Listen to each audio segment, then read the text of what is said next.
Welcome to AI Stopwatch, dispatches from a world racing to extinction. My name is Tango Batelli, and this is the Daily Digest for Tuesday, July 28. To deliberately pace. Employee slowdown petition.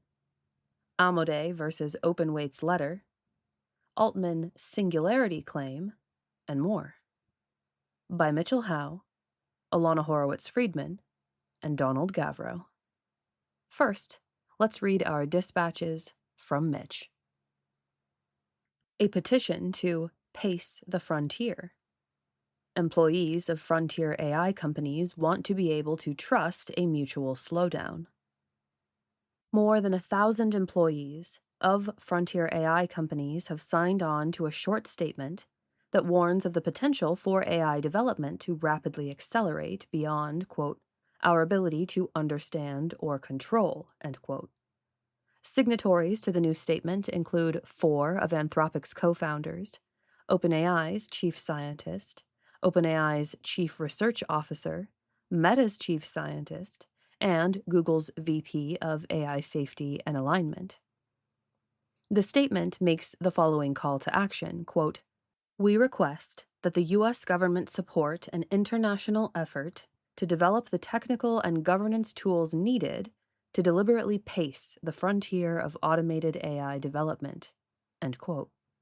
The governance tools in question are those mechanisms that would be needed for parties to reassure each other that they are not secretly racing to more powerful models while outwardly agreeing to slow down.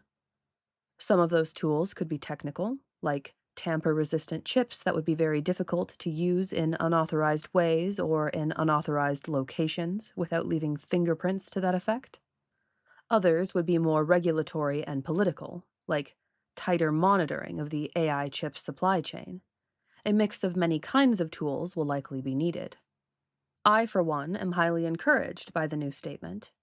A call for developing governance tools may seem several steps removed from what ultimately needs to happen, but it is a necessary step that cuts to the heart of the race dynamics that have people feeling trapped.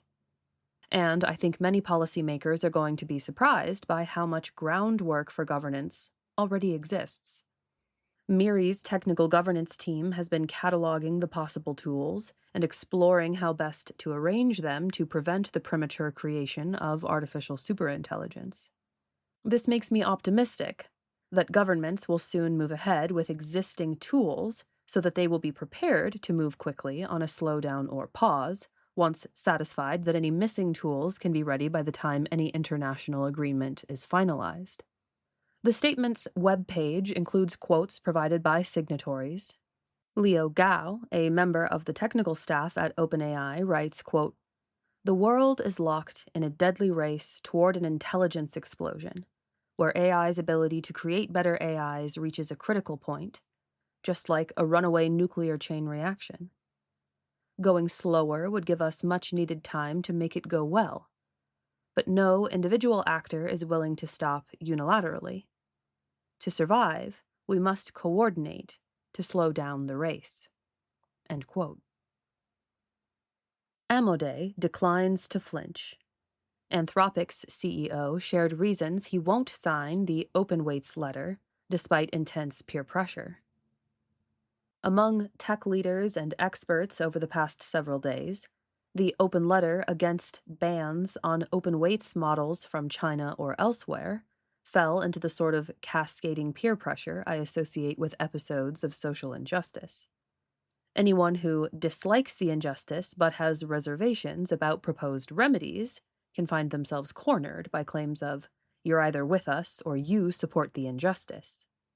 In part, the letter was a transparent move by underdogs to form a disapproving circle around the leading AI companies, painting them as greedy totalitarians for trying to keep their frontier models locked down. It seemed to say, you're either with us or you're against open weights, open source, and freedom itself. And it worked. Even Google and OpenAI ended up signing the letter. That left all eyes on Anthropic, the only big dog still in the center of the circle. It would have been easy for CEO Dario Amodei to cynically sign the letter with no intention of doing anything differently, as I fully suspect OpenAI's Sam Altman did. Instead, Amodei put out a blog post yesterday explaining why he wasn't going to sign. He clarifies that, quote, Anthropic has never advocated for a ban on open weights models, end quote, and that open weights models without dangerous capabilities are a quote-unquote public good. But he's worried that powerful AI models, quote, may be misused to carry out cyber attacks or biological attacks and may have serious alignment problems, end quote, linking to the Time article about the Hugging Face attack. Open weights models, he reminds readers, are hard to monitor, impossible to take back, and trivially freed from guardrails against misuse. Amodei says we should instead 1. Stop selling powerful AI chips to China. 2. Crack down on the distillation operations used by Chinese companies and others to transplant frontier capabilities into models that may lack frontier safeguards. And 3. Subject all models, open and closed, to mandatory safety testing. He disputes the open letter's thesis about defensive AI being the solution to offensive AI, writing, quote, I worry that biology will have a strong attacker-defender asymmetry, where sufficiently capable models may be able to quickly weaponize pandemic-level viruses with widely available materials, whereas defense against these agents is a multi-year operational task in the best case, end quote. As I've just shared a bunch of Amodei's words at face value, let me be clear. Amodei is leading a race to superintelligence that would kill us all. The race must be stopped. I also think Amodei is wrong to imply that it's safe to continue developing frontier AI, as long as it's thoroughly tested. The most dangerous models are already criminally dangerous and prone to escape during testing, as seen in the Hugging Face attack. But I respect Amodei for standing up to the open weights, open letter posse, and I think his stated reasons for doing so are sound. As bad as things are, they could always be worse. Could we please not give everyone with a GPU and a grudge the means to design a pandemic?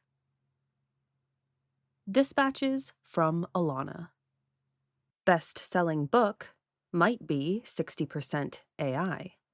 As AI writing gets better, will taboos against it persist? People usually think it's fine to use AI to code something, design a website, or even create a slick slide deck. But AI for writing? That's a big no-no, according to many. Will it stay that way?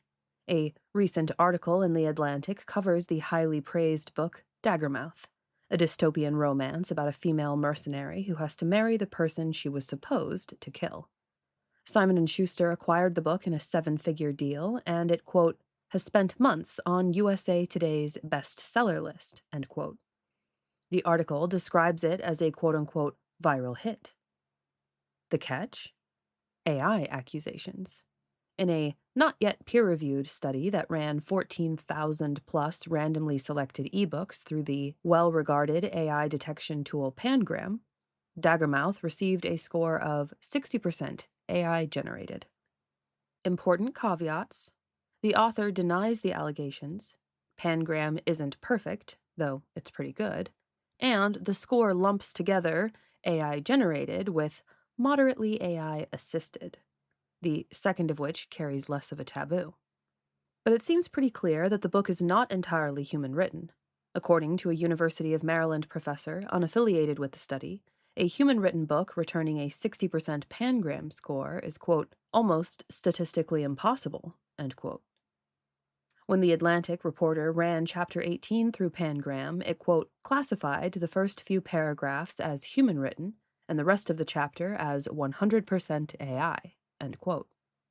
Finally, the study authors did a second check, looking for quote-unquote rare expressions that are common in other texts suspected of AI generation but don't appear in human writing.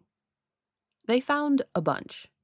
One example is a sentence that appears both in Daggermouth and in an ebook from a different author.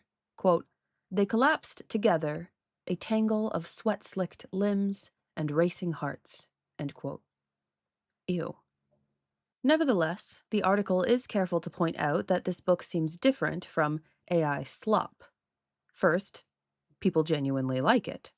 Second, Woolf isn't churning out tons of content. She's only written 2 books, and the sequel to Daggermouth is not expected until next year.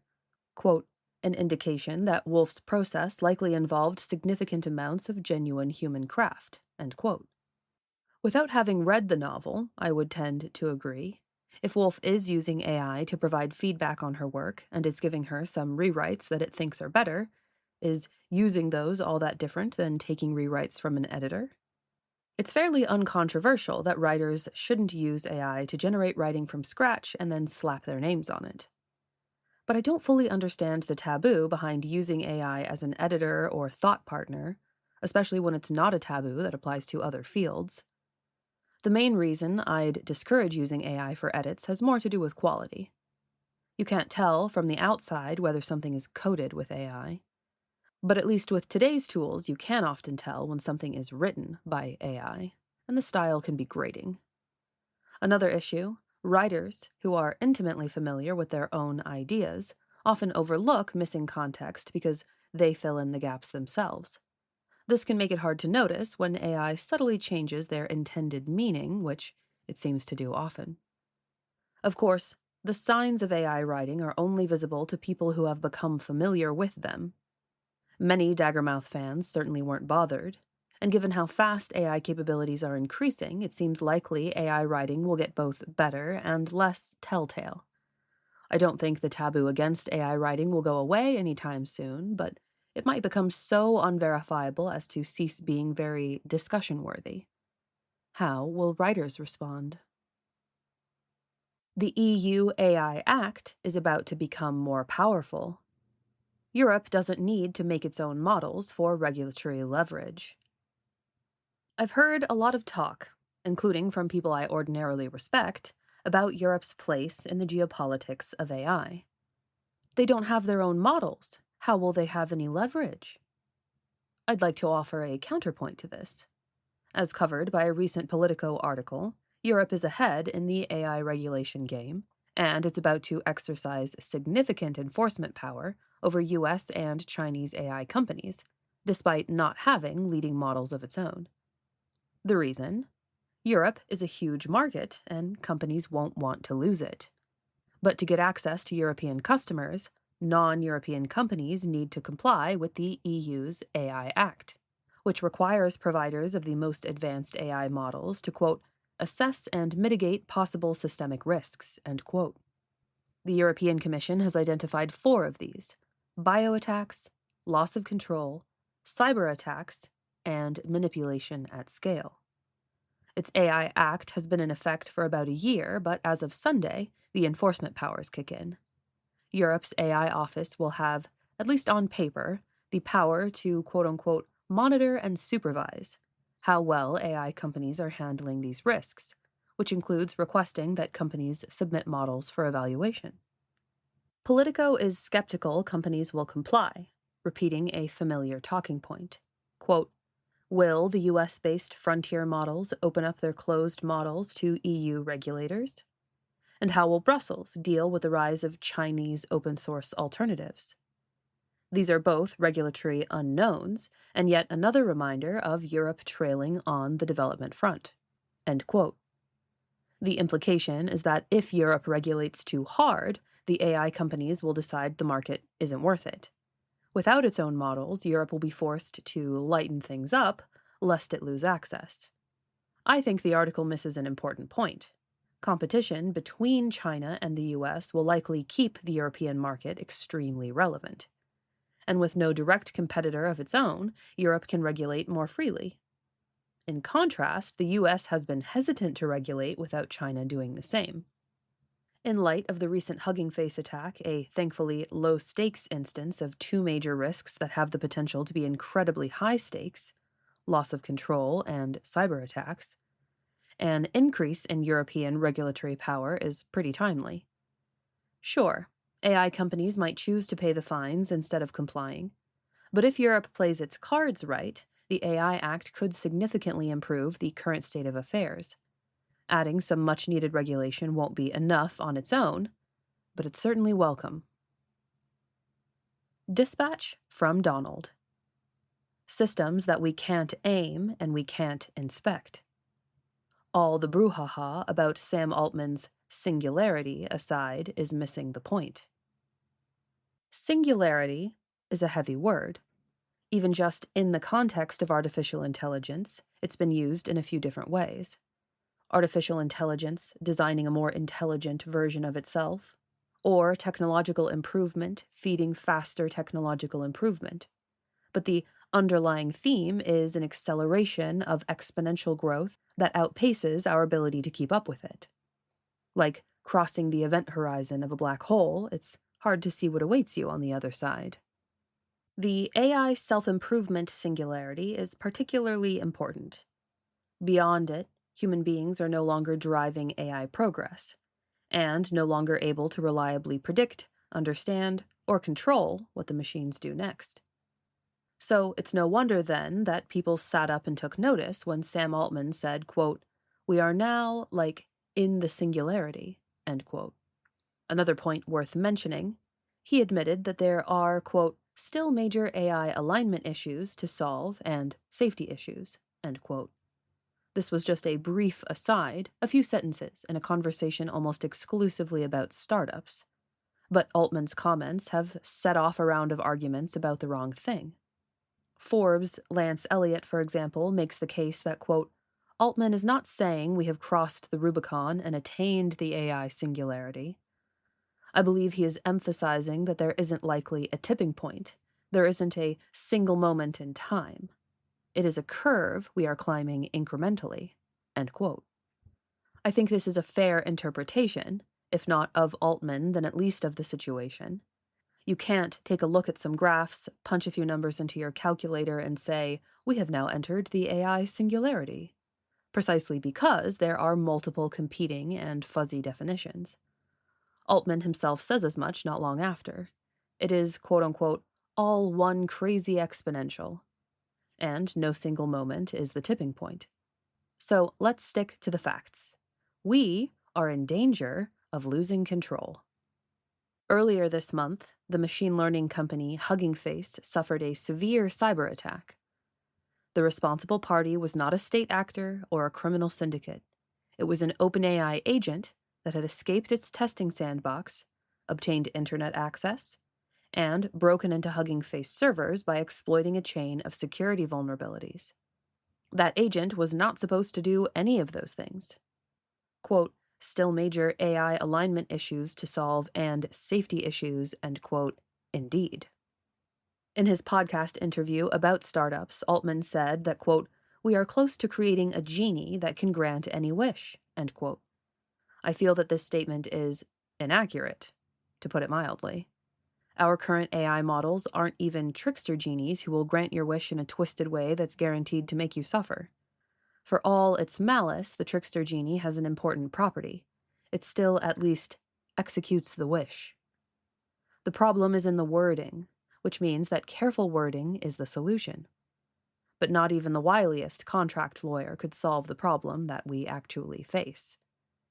Nobody wished for OpenAI's model to break out of its sandbox, or access the internet, or hack another company's servers. But the AI model wasn't just doing its level best to complete the task it was given. AI models are trained to go hard at whatever they're pointed at. In this case, that was a test score, and not the thing that the test was for. OpenAI wanted to measure capabilities. The model wanted a perfect score. These are not the same thing, and we can be pretty sure that the model didn't think they were the same thing. We can't know for certain what actually motivates these models under the hood. We can watch what they do and draw inferences about what drives them, but we cannot guarantee that they truly internalized whatever it is we trained them on. Writing in The Guardian, Bruce Schneier and Bharath Raghavan propose a score they call the quote-unquote Gini coefficient to measure the distance between what you asked the AI model to do and what it did. Scoring means putting an AI model in a walled-off sandbox with real tools it could misuse, and grading its worst behavior, not its typical behavior. The last part is a good move that I really appreciate. I still think the Gini coefficient has a very big flaw. Like the AI Kill Switch Act, it doesn't prevent danger. The Hugging Face hack was performed by an AI agent that broke out of a testing sandbox. I'm not enthusiastic about stress testing how disobedient an advanced AI system can be under the assumption that we definitely, for sure, have locked all the doors and windows this time.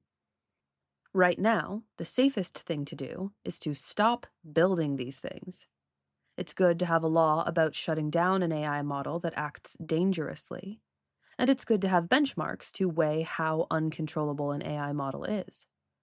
There are 10,000 good things worth doing, but Altman is right that there's no clear tipping point, no single moment to wait and watch for, just a steepening curve.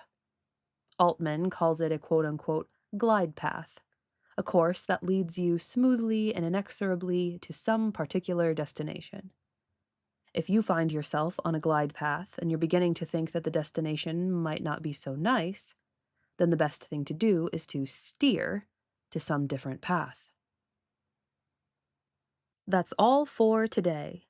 Please support the AI Stopwatch podcast with a like, share, or review on your platform of choice. The analyses and opinions expressed on AI Stopwatch reflect the views of the individual contributors and the sources they cover, and should not be taken as official positions of the Machine Intelligence Research Institute. You've been listening to the AI Stopwatch Digest for Tuesday, July 28, 2026. And we'll see you tomorrow.